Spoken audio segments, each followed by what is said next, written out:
Oh, wow. Are we live? Are we live? Are we live? Are we live? Are we live? Are we live? Are the people live? How's everybody doing today?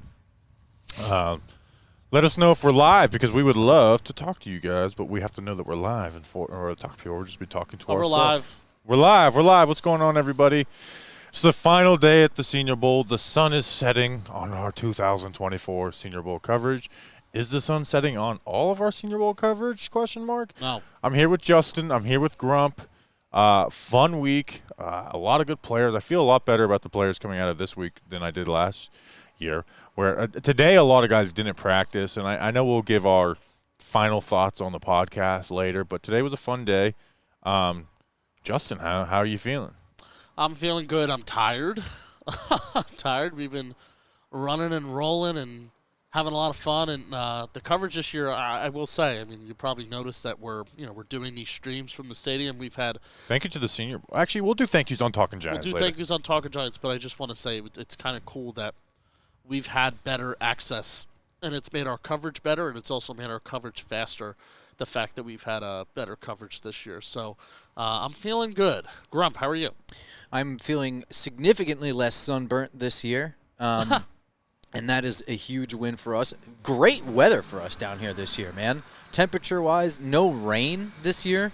That was pretty awesome. And I would even say that the talent down here this year has been pretty significant all across the board on all positions and both teams, whereas there were some years where like no quarterbacks made it really difficult to judge players. So I feel good. I feel like I actually came away with differences in my opinion on guys. I think I learned about new guys down here. I'm excited to get home and do more work, as sick as that sounds. Well, last year, and I want to look through it, like last year did not have the first-round talent. Today we had a bunch of guys sit out today because they feel like they are first-rounders, right? Yeah.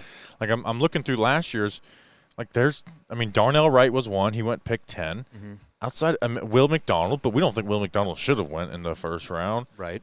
That was basically it. That was basically it. And today we had guys sit out like Talise Fuaga out of Oregon State. He's going to probably be a first-rounder.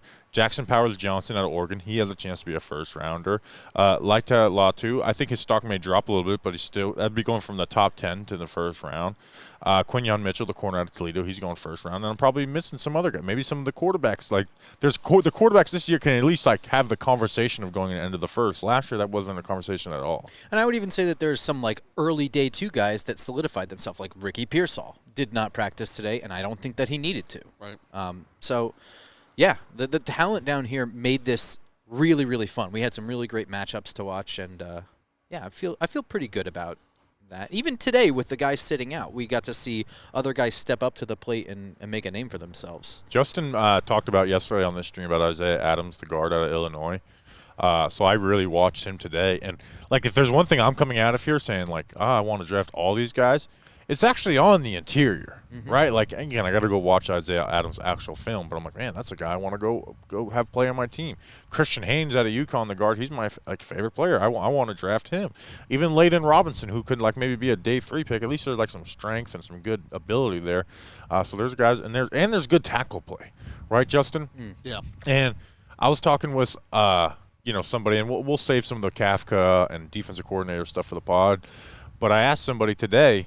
I was like, do you think they take a tackle in the second round? Because one of the things is like, would they actually be willing to move on Neal? And he was like, I think they'd be willing to do it. Like, he was like, second round. He's like, I think first round they'd be willing to do it. And then we just started talking about Olu Fashanu and them.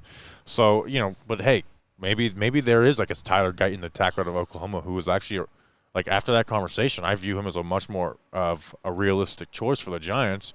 Where going into this, I was like, I just don't think they're going to give up on Evan Neal in the sense that they're going to give up high draft picks for a tackle, and that they're going to try and get someone in free agency to shore that spot up. And maybe they still do, but it changed the way I looked at it a little bit. Yeah, for sure. Grump, go ahead. I was going to say I'm not all the way surprised, and I don't know how much we want to talk about this now and how much at the pod, but I think in general in the NFL, tackle play is not what I feel like for maybe like a decade, every year there was 2 or 3 tackles that were like bona fide NFL starters. Maybe not right away, but eventually. I think in the last couple of years, that has become more and more rare, the tackle play, like really solid tackle play. And with forget Evan Neal. The Giants need a backup tackle too. They need tackles. I'll tell you where I'm at with tackle play. I want elite left tackle play, and luckily we have that in Andrew Thomas. And I want a non-disaster player at right tackle. Right. And that's doesn't sound like it should be a dramatic ask, but for the last couple of years, basically since Mike Remmers, maybe a little bit of Cam Fleming, since Mike Remmers, they just haven't had that non-disaster answer at right tackle. I want this to be a little chat driven, so make sure to get your questions in because we're going to give our full recap on the podcast later, and then we have the actual day 3 recap coming out on JM Football very soon. So 4:30 our time, 5:30 Eastern Standard Time. 5:30 standard. It's standard on the East, 5:30. So I'll get your questions in because I want this to be a little chat driven. Well, one thing that we've been asked a lot about, all three of us, right, is Xavier Legette looking like somebody the Giants would target? And I have to – it was phrased to me specifically in a way that was, does he look like a number 1 wide receiver to you? Because, honestly, isn't that kind of what the Giants need? And, no, I don't think he looks like a number 1 at all. No, I think don't. he'd be a serviceable animal. I'm not trying to, but he doesn't look like a number 1. Yeah, I don't think there's anyone down here that looks like a number 1. Right. I think there's a lot of good guys like Roman Wilson and Ladd McConkey. That is an interesting conversation about the Giants is, are they wide receiver 1 or bust? Like taking a swing at a – because you have Darius Slayton on the roster. I don't think Slayton should influence too many roster decisions. You did have you drafted Wan'Dale Robinson with a high second, so you kind of got your slot figured out. And then Jalen Hyatt, it's like we want to see Jalen Hyatt be developed. We don't want to see him being, swallowed on the depth chart. Of going at or not, but again, at least not drafting a guy with a second round pick that you see as a wide receiver too. Now that being said, we haven't fully dove into the draft, but I see guys that when you look at these things that are available in the second, and like Xavier Ward, that Texas, I think that guy has wide receiver 1 talent, and if not, he's going to be a high end wide receiver too. So I guess that's what the question with Legette is: do you view him as like a high end wide receiver 2, or do you just view him as like a solid guy? He kind of looks like a chain mover to me, like someone that will win and get catches, but is not going to. I don't know if he'll ever dominate any one-on-one matchup in the NFL. If I don't necessarily think that the Giants are a number 1 wide receiver or bust. Like you said, Darius Slayton shouldn't influence anything, but he's only here for 1 more year right now, so you're going to need, bodies in the wide receiver room anyway. So I'm not saying don't get Legette if you're the Giants, but don't expect, as a fan, if you're looking for a number 1 wide receiver, I wouldn't expect Legette to be They need good players everywhere, man. Yeah. This is the draft speech that Bobby does every year, but they need good players everywhere. And you look up and down, we're starting to do more NFL stuff, and there's all pros here, there's all pros there. Where are those guys on the Giants? It's like Dexter Lawrence and Bobby Okereke came onto the scene as a free agent signing. Where are those guys through the draft that are here? Where are those guys that are here and they're Giants? Andrew Thomas, Dexter Lawrence, where else? They need good football players. That's what they need. Yeah, they need last year's draft class, which we really liked last year's draft class, to develop into those guys, right? Like Deonte Banks showed a good promise his rookie year. Develop into that dude. John Michael Schmitz had a struggle rookie season. I still think there's things I like there. Develop into a really good center, right? Jalen Hyatt, develop into more than just a boomer bust speed guy, right? Where you're just basically an alert route. And then, the day 3 guys turn into let's get a couple, low end starters out of there. Like, can Trey Hawkins turn into a borderline starter? That's a win. Can, Jordan Riley be a 4th defensive tackle? That's a win. Can Eric Gray become an RB2? That's a win if he can do that. So you need those guys to develop. Kayvon needs to take a step forward. But like you said, we need to just get some studs out of here. And I guess Legette would not really fit into that. Justin, why don't we start letting the chat start dictating what we talk about? Yeah, please. I'm intentionally staying in my spot in the chat, so please ask questions as we're talking about some of the earlier ones. Do a barrel roll. Good draft guy. Talk to me about what you've seen from Brandon Coleman, offensive lineman TCU. Now, I bring him up because I don't necessarily know if he stood out to me in any good way or bad way this week. Grump, we've sat and done some of the O-line, D-line 1v1s. Anything? Yeah, actually, today is where Cool. Because you and I, we sat through the 1v1s and we were like, I don't know about this guy. Today he was moved to the inside more, and he won more on the inside. Now today, The defensive line brought the heat. So, whatever. But he clearly looked a little bit better on the inside. There's a lot of roughness that needs to be cleaned up with him. But he looked I don't want to – he didn't look very impressive the first 2 days. And today I could see a marked difference with him playing on the inside almost exclusively in 1v1s. The Trashman says, who increased their draft stock the most? Who decreased their stock the most? I'd have to sit and think about that one. No, the Toledo corner. Yeah, Kenny but Mitchell, but he didn't really have – I guess he kind of had first-round stock. He was getting some first-round hype. But it's just no one had really watched him because no one's really watched Toledo. But I guess maybe he could be like a top 15 pick after seeing what he's down here, right? I think so. If the film goes and matches what we – like, if the film is great, right, which why wouldn't it be if he's already looked as a first-rounder before we really get into the draft cycle out of Toledo? He looked awesome down here. So, yeah, I think he absolutely could be a stock riser. I think Christian Haynes for me – he's going to be someone I talk about on the podcast. Biggest stock dropper for me, maybe I was a little too high on him, but it was Miami safety. You know what? I was disappointed in Cam Kinchins. Now, that wasn't my answer. James Williams, the safety who played linebacker down here, just looked like he didn't belong at linebacker. But the question is he good enough at safety to stay at safety? If he was, they probably would have kept him there. But I do think he's a better safety than other tall guys like J.L. Skinner last year out of Boise State, who I think went day 3, and he even had like a season-ending injury and went early day 3. Stock, you know what? Darius Robinson was a stock dropper, which everyone's been saying he's a stock riser, and we can talk about him a little later. But I just have not seen the excitement that other people have shared with him. Malachi Corley, the sports influencer, wants to know how has he looked? Oh, he's looked a little solid. We talked about him on the recap. Robert talked. I haven't focused on him much. Actually, stock rises are Justin, your guy out of Tulane, wide receiver Jaquan Jackson. Yeah. Or was it Jackson or Johnson? it's Jackson. Jackson. Yeah. Jaquan Jackson, Jamari Thrash, the wide receiver out of Louisville. But again, I would shorter say guys. Roman Wilson too. Yeah. I guess Wilson showed Roman to Wilson. be a totally different player than I think was expected. Yeah, I absolutely. mean, Max Custom Nicks, who was the best wide receiver that looks like an X factor. Now, Roman Wilson's a slot receiver, right? I think he's going to play. You know what? So me and Grump talked about this, and I said, or before we even got here, I was like, he kind of reminds me of Jaden Reed.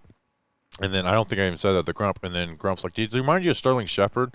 Right? And I was like, yes. And who did Jaden Reed remind me of last year? Sterling Shepard. So I would say I think he's got outside-inside versatility. Out of all these guys that showed up here at the Senior Bowl, which, not all these guys are first-round picks, and, a lot of these guys are going to be like day 2, day 3 picks. But I would say you go up against who you go up against, right? I would say Wilson looked like the biggest. Wilson from Michigan looked like the biggest X factor coming out of this week. Doesn't mean he's going to be an X factor in the NFL, but just out of all the guys here, he looked like he could be. How did Devontae Walker?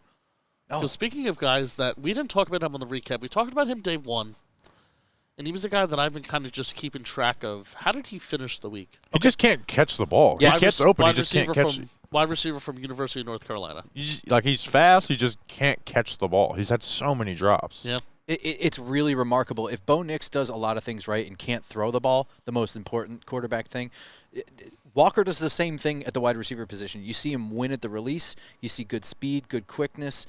You see him win at the break point, gets open, and then just stone hands or something. It just never seems to go right at the close of the play. It's been kind of disappointing because it does everything else right. And when Mitchell was on him, he just swallowed him up too, which is like you'd like to see him have a little more competitiveness versus the top guy out here from Toledo.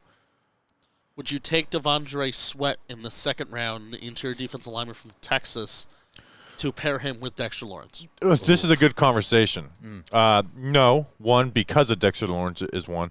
The second, I don't think he's a second-round player just because he's really not going to give you any pass rush production at the NFL, right? Because in the NFL, they're sliding together. You're always going to get maybe like a sec. He's going to because I think he's a nose tackle, like a nose tackle only.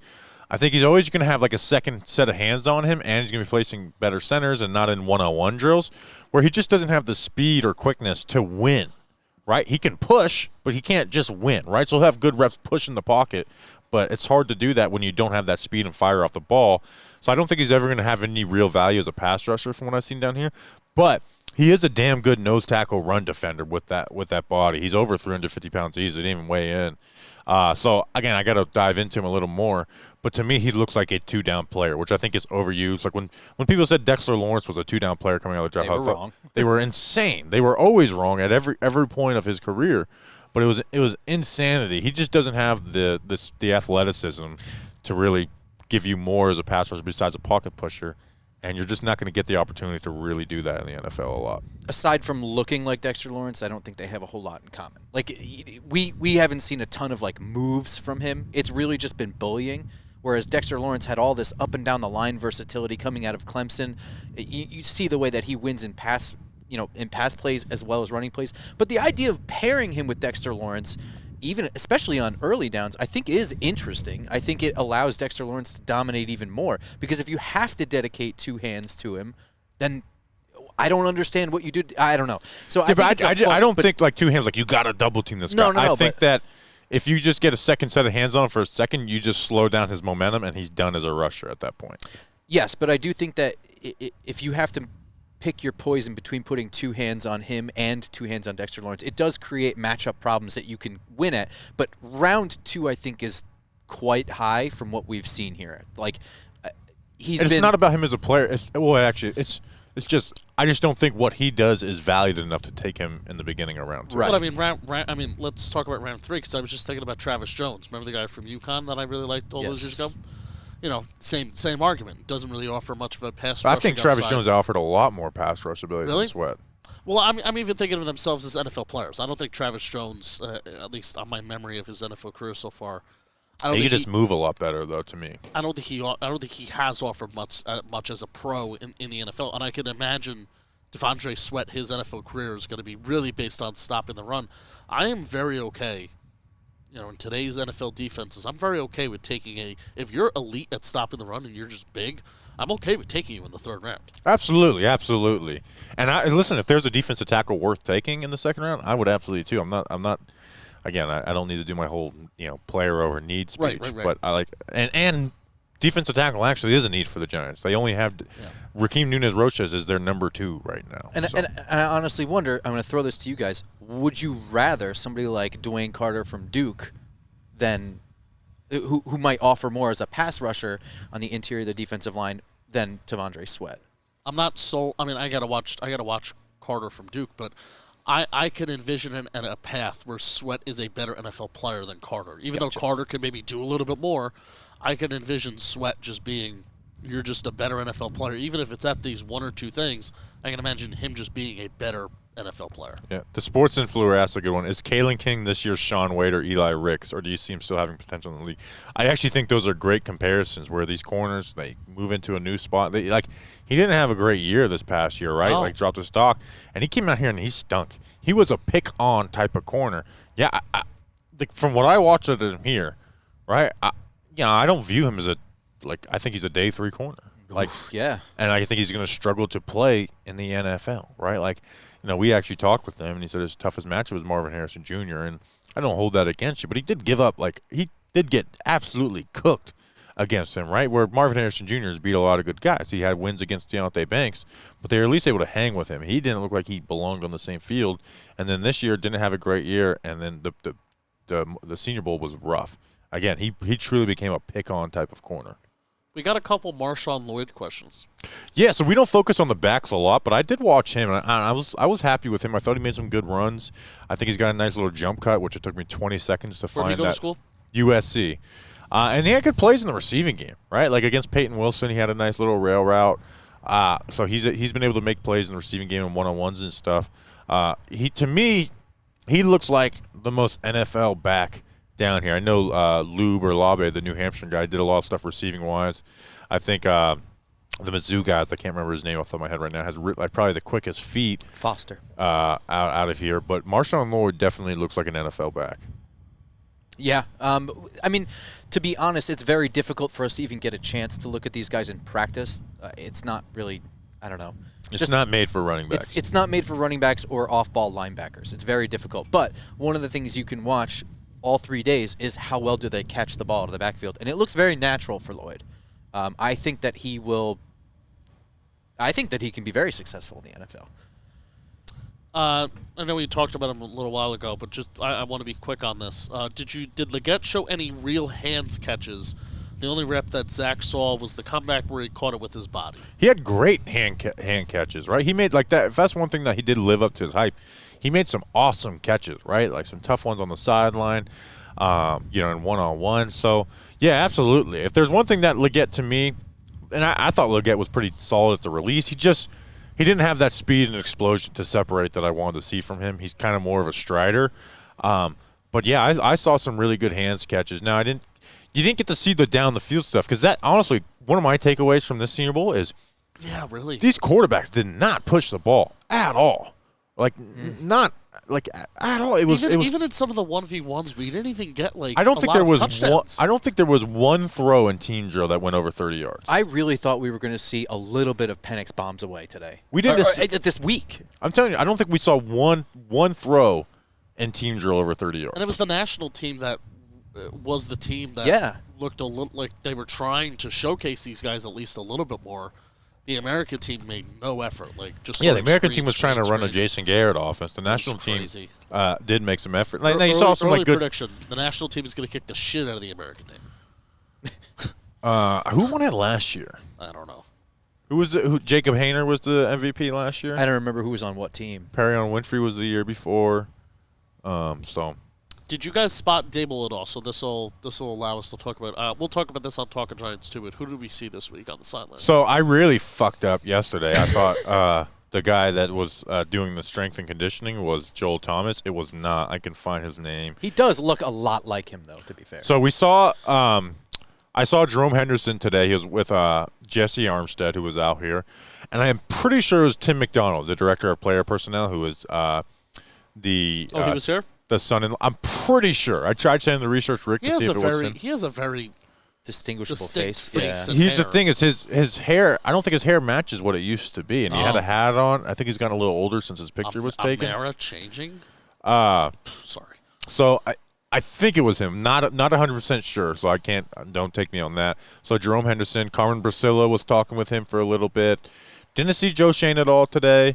Haven't seen Brian Dable at all. Doesn't mean Brian Dable wasn't here, but a lot of coaches just sit over there. Really, the only head coach you saw on the field a lot was Mike Tomlin. Mike Tomlin was getting buddy-buddy with all the guys. Did you even see any head coaches outside of Mike Tomlin? So I think the head coaches stayed away from the field. But Jerome Henderson was out here every day and very active. And Carmen Brasilla was the last 2 days at least, the O-line coach. Johnny Wilson from Florida. He didn't practice today. Florida State, 6'6". Now his first day I thought was pretty bad. I said that he was a DB highlight reel. He's a tight end.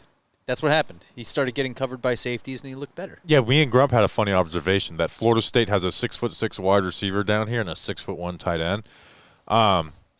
Yeah, I didn't see anything from Johnny Wilson that makes me think he's going to be a guy who can just play in the NFL. He looks like a bust to me. Like you're gonna see his size, and there's going to be some reps where he has a contested catch, or there's one rep where he just fucking did a gangster release and wasn't able to separate eventually, but has these good releases. But to play in the NFL, you got to be relied on down to down, right? And I just don't think Johnny Wilson's ever going to be that receiver. So, I think he might need to try and move the tight end. Now, I'm not saying if he moves the tight end, he's going to be a good player, but at least give it a shot, right? Like we talk about Bryce Ford Wheaton, last year as another guy who kind of fits the same mold. Now I think Bryce Ford Wheaton moves a lot better, but it's like maybe tight end is where you can find a role in the NFL. I don't know anything about Wilson's blocking. I know Bryce Ford Wheaton has some great blocking reps in college, so again, you see the size and you get excited, but there's just nothing that makes you think he's going to be a down-the-down player in the NFL. And you're not going to use a 6'6" guy as a specialty. You're going to use the Jalen Hyatt types as a specialty. Grump, talk to me about Lad McConkey from Georgia. Oh, Cooper Kupp. He looked great today. A lot of what I thought from him is that he's a solid route runner. Not fantastic. He runs really good, clean routes, but I feel like there's a lot more faking and footwork that can happen at the break points of the route that he doesn't do. But even just the routes that he run, he's still winning, and he won a lot today. He had a really good route. You kind of went through this on the on the recap, but he had a really good. He is understanding the defensive backs that he's going up against now, and I think at this point, and he's starting to trick them with his moves. So he's been a lot more impressive. He looked a lot more like Cooper Kupp today. But in all honesty, I think that any receiver that can catch and can run really good routes is automatically on the right path to being successful in the NFL.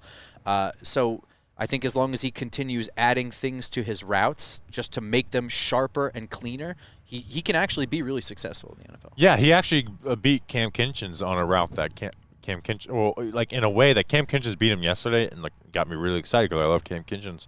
And today Cam Kinchens does a good job, gets some hands on him at the stem and undercuts on this out route, like which he shut him down yesterday. But in reality, it was an out and up, and took advantage of Cam Kinchens being someone who in man coverage likes to undercut routes. Got it up and got a touchdown in one-on-ones that way. So he's been really good. Now I don't think he's been Roman Wilson good. Maybe he's someone who gets into the second round, but he absolutely looks like someone who's going to be a serviceable, like solid player in the NFL who, can get 500 to 700 yards a season. Yeah, I mean, if it comes down to the best route runners down here, I think Ricky Pearsall does exactly what he does better. Just strictly speaking, route running. But it's not something that can't be improved on and isn't already pretty darn good.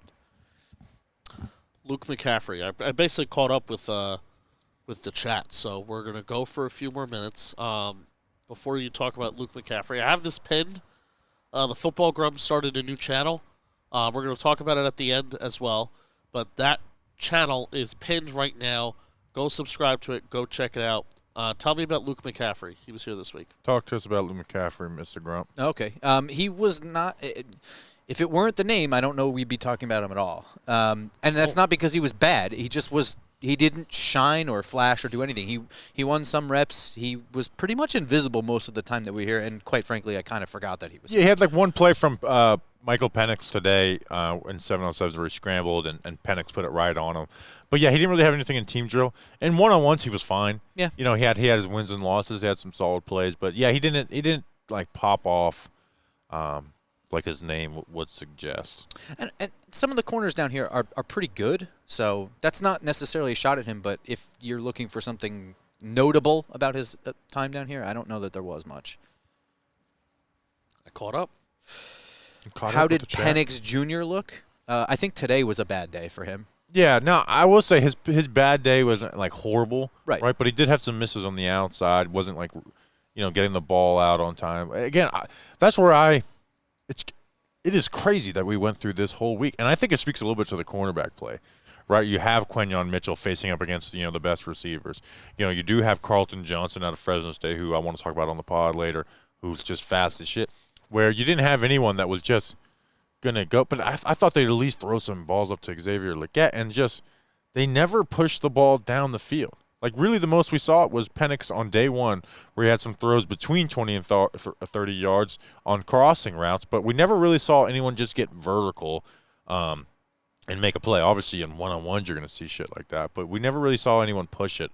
I think maybe Jaquan Jackson had the longest catch down here, maybe on like a 25 to 30-yard corner route to start the day yesterday. I actually think that Spencer Rattler was who had like the furthest completion down here this whole week. That it's just the difference in how the practices were run between teams, and today was always going to be the way.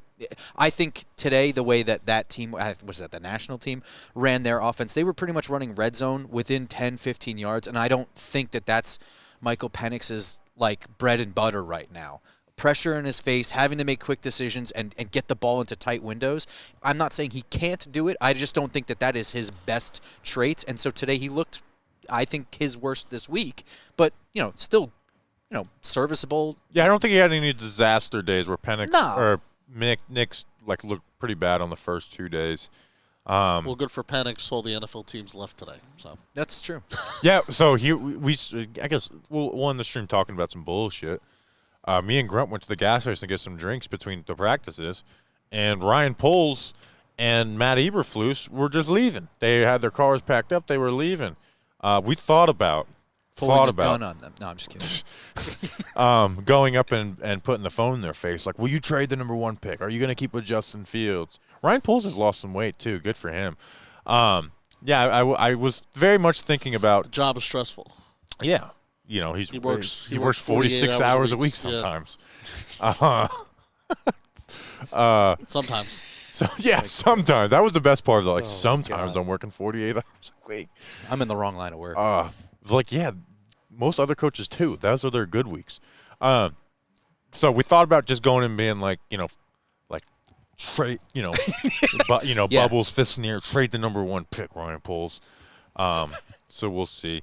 Did we I'll unload one on you. end rumors? Did we hear any rumors or anything? I mean, Oh. hey, here's one that ended up happening, which we'll talk about a little bit more on the podcast. I hate that we keep having to say that.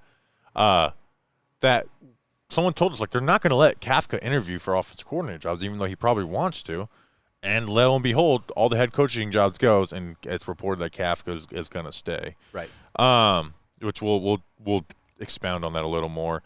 And then the other one I heard was like they'd be willing to take a tackle in the first round. So maybe that happens. So I before I wasn't really entertaining it, but now you MFers need to go watch the Olu Fashanu breakdown on the JM Football channel. Need to go watch it. You have to go watch it now because he's now a possibility. Right. And speaking of JM football, that is where the recap video is going to be going live in 10 minutes. 10 minutes. Subscribe to JM football. We've had a lot of fun. There it is right in the chat. Subscribe to it. 3 days worth of content on there. There's going to be more. Bobby Skinner is going to be posting 1v1 breakdowns on there. I've been posting a lot of shorts on there. Bobby's been posting some shorts as well. There's already the Peyton Wilson film breakdown went out this morning as well. Subscribe to JM Football. If you don't, we'll be fired. Simple. Yeah, and then Grump we're gonna take over his podcast. Yeah. All right. And then we'll literally be Just Giants. Yeah, we're gonna be Just Giants podcast with Football Grump with Bobby. It'll be the Football Grump podcast with Bobby Skinner and Justin Penik And the Cranky Fan. and the Cranky Fan. I don't know. I feel like we got to turn Cranky Fan into like our college analyst. Like you're not. I talked about before. If I ever get my goals of getting rich are just to work more and have more people work. And I was like, if I ever just get really rich, Grump, I'm just gonna hire you to just do the draft all year round. You can watch the Giants games. I don't want you analyzing them at all. You're allowed to even attend them if you want. Yeah. I'll call in to the Giants show and give my Giants thoughts like in a. Yeah, you can leave mailbag. Fury. You can leave mailbag questions. And not even call in. Just leave them on Twitter. Yeah, you can leave mailbag questions for us. We have 160 characters. So again, go check out the recap. A lot more cleaner than this. The podcast will be out tomorrow. If you want to watch it live with us tonight, patreon.com/TalkingGiants. Make sure to subscribe to Grump's channel. And we'll thank Grump and Jeff for all the help on the podcast. Yes, later. we will. So we'll tune in the podcast so we can say nice things about people. So we'll see you then. Until then, let's go